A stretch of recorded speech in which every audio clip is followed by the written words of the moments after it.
¿Sabías que la Tierra alguna vez estuvo dominada por seres tan diminutos que necesitábamos un microscopio para verlos?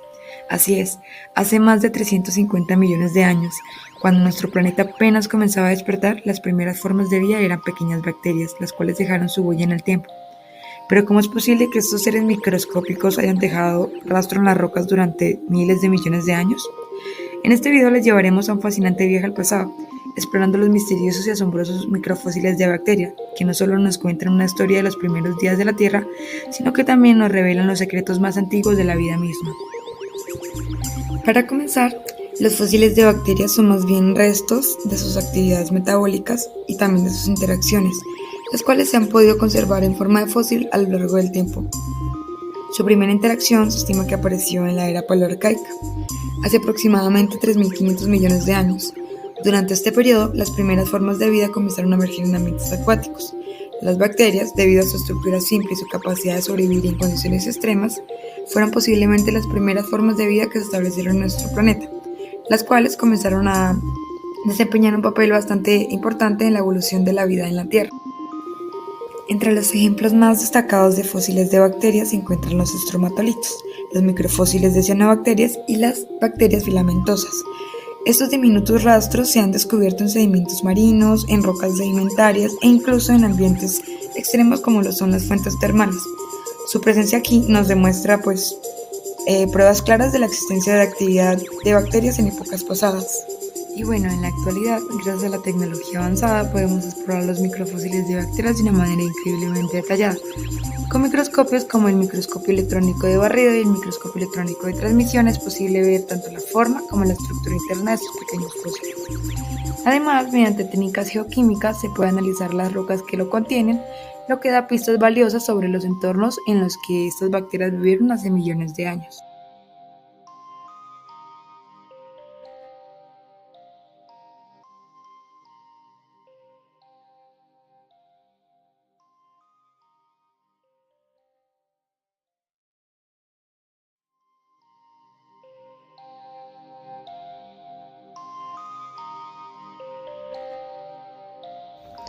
Entre el registro geológico es mucho más fácil encontrar productos generados por la actividad de los microorganismos que los fósiles de las bacterias propiamente dichos.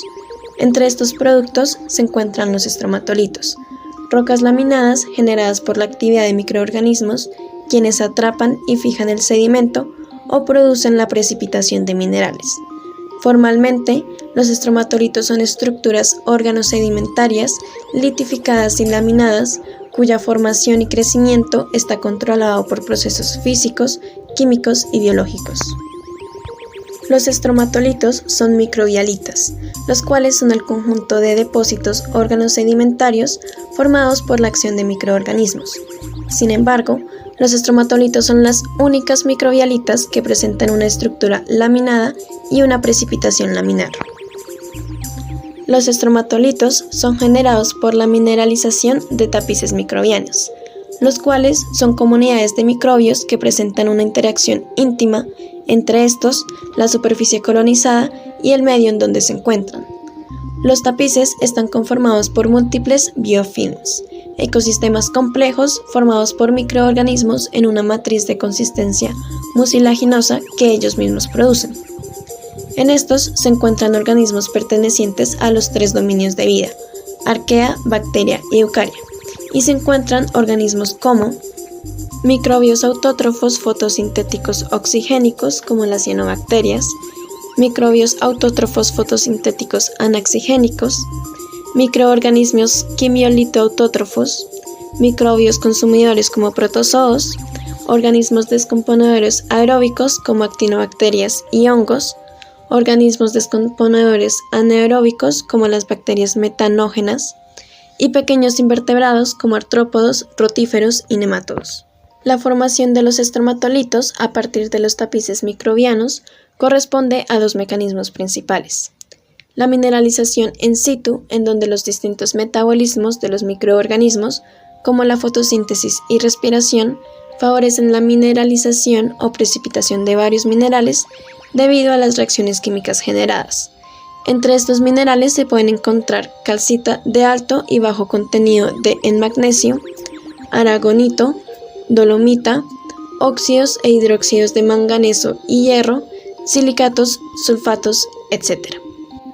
El otro mecanismo corresponde al atrape y fijación de sedimento gracias a las sustancias que producen los microorganismos.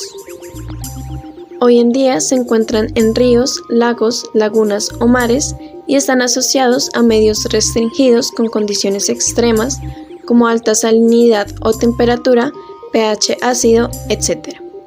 Sin embargo, se encuentran de forma residual en la actualidad a comparación de la gran abundancia de estos en el pasado, debido al declive que hubo en estos entre el final del Proterozoico y el comienzo del Fanerozoico.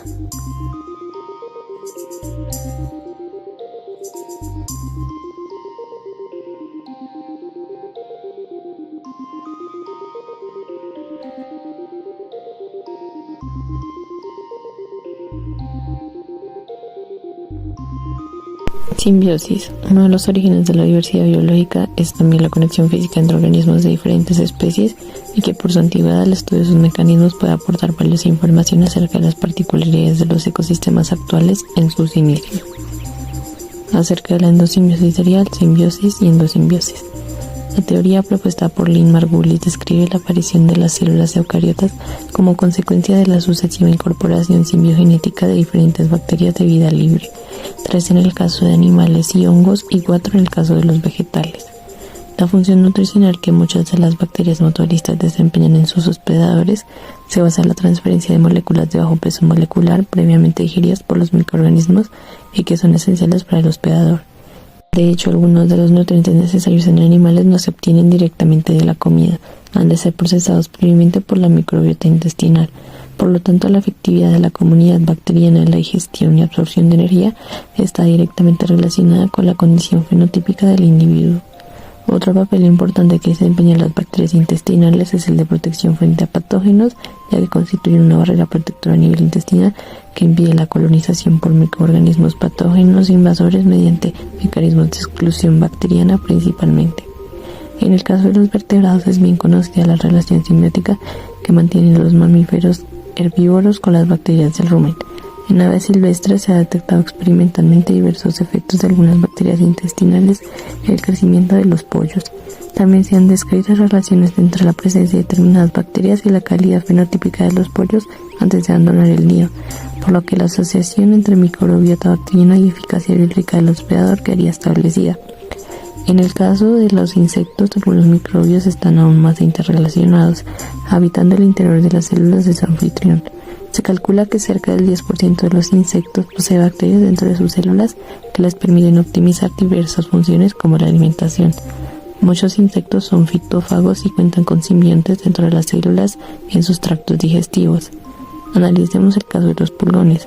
Esos pequeños invertebrados de 6 patas extraen la savia de las plantas. Esta dieta rica en azúcares, pero pobre en proteínas y compuestos nitrogenados necesarios para la reproducción y crecimiento del insecto. El pulgón del chícharo tiene como único alimento la savia de leguminosas y las proteínas y compuestos nitrogenados que no encuentra en su dieta no los puede sintetizar. Afortunadamente para el insecto, sus bacterias endosimbióticas sí lo hacen y solamente requieren un albergue intracelular. Se estima que el pulgón y estas bacterias han evolucionado conjuntamente desde hace unos 150 millones de años.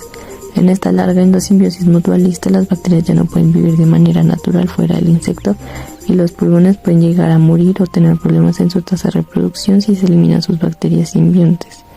Y así es como nos podemos dar cuenta que no solo por su antigüedad los mecanismos de las relaciones simbióticas de las bacterias desempeñaron un rol importante en el proceso evolutivo y en el cambio paulatino de los ecosistemas, lo que convierte a la vida en la Tierra en una gran red de simbiosis.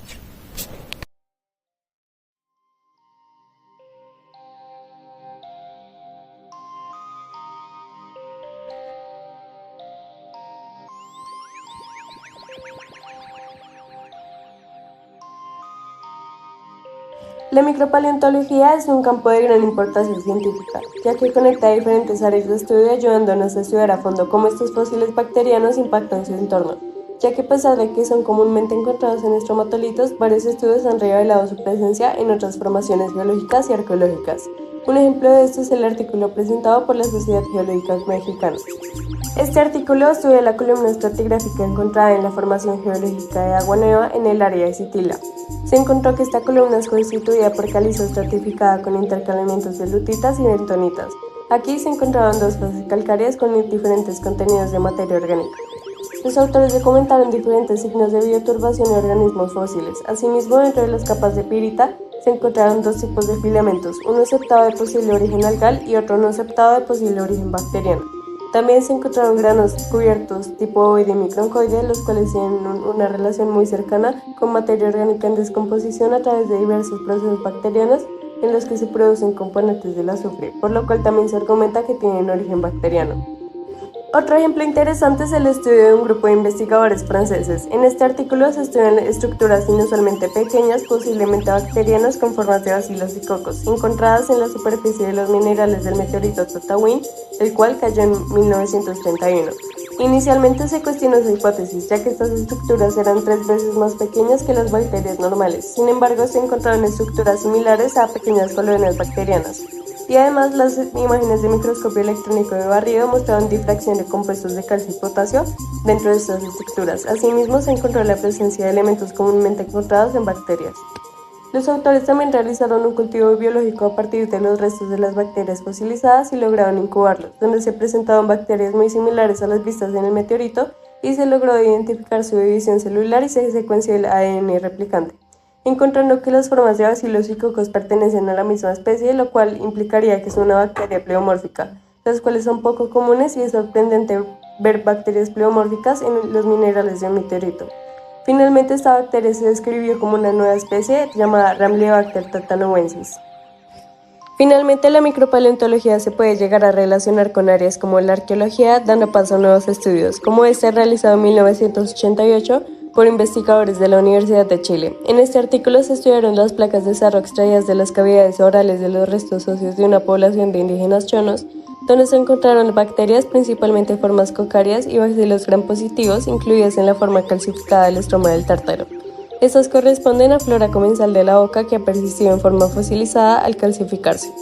A pesar de este interesante descubrimiento, no fue posible determinar la especie de las bacterias, ya que solo se conservó la pared celular. Sin embargo, los autores plantean que este es un gran avance que ayudaría desde un enfoque arqueológico, ya que establecería relaciones entre la flora bacteriana y los alimentos que hacían parte de la dieta de los indígenas, ayudando a estudiar cómo vivían estos.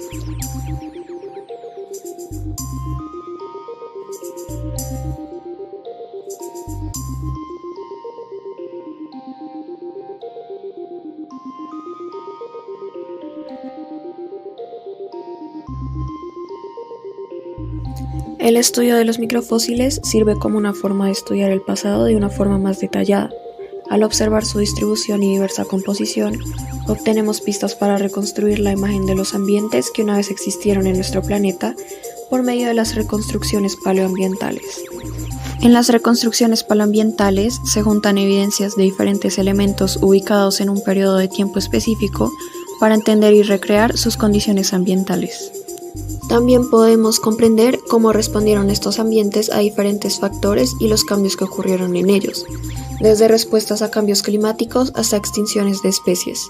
A su vez, podemos obtener pistas sobre las interacciones de los microorganismos, tanto entre ellos como con otros organismos, que además de crearnos una imagen, pueden documentar procesos de evolución.